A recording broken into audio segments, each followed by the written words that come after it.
Previously, Kai Gilmore explained that the followers of Thalagros had been gathering a surprisingly large following the past few weeks.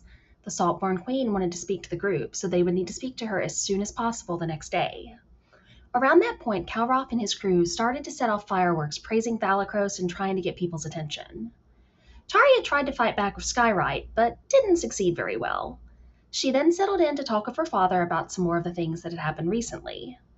Meanwhile, Sean and Tornak went off to try to speak to the urchins who ran the Whisper Network in the city.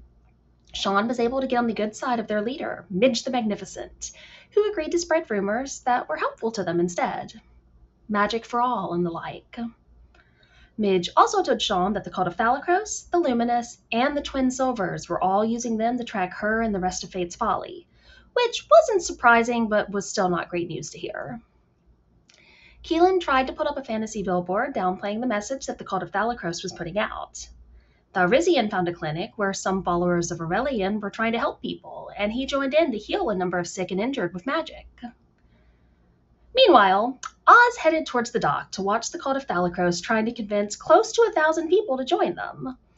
It was similar preaching to what they'd seen earlier, but lots of people seemed to be paying attention. Eventually, Calroth asked who would be willing to join Thalagros in return for lots of money. Oz saw one of his former friends raise his hand, and he raised his as well, which then led to him being controlled in a magical charm type of sense by Cashin.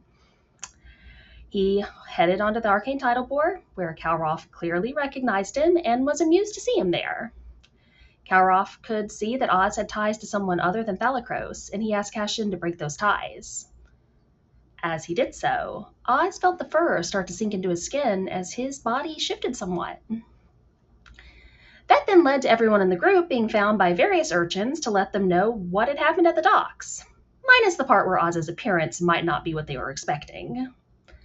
Sean coordinated via sending, and everyone met up at the Wyvern's Claw to come up with a quick half-assed plan. Vitalia warned them that any mind control magic being used would be done by Cassian. He was more powerful than he appeared. They decided that Keelan, Taria, and Vitalia would swim up to the ship from behind to try to rescue Oz.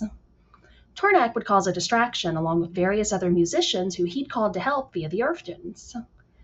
Tharizian would stay back a bit, while Sean used Disguise Self to change her appearance to that of her deceased mother, a middle-aged human woman, so that she could try to move closer to Cassian in the crowd.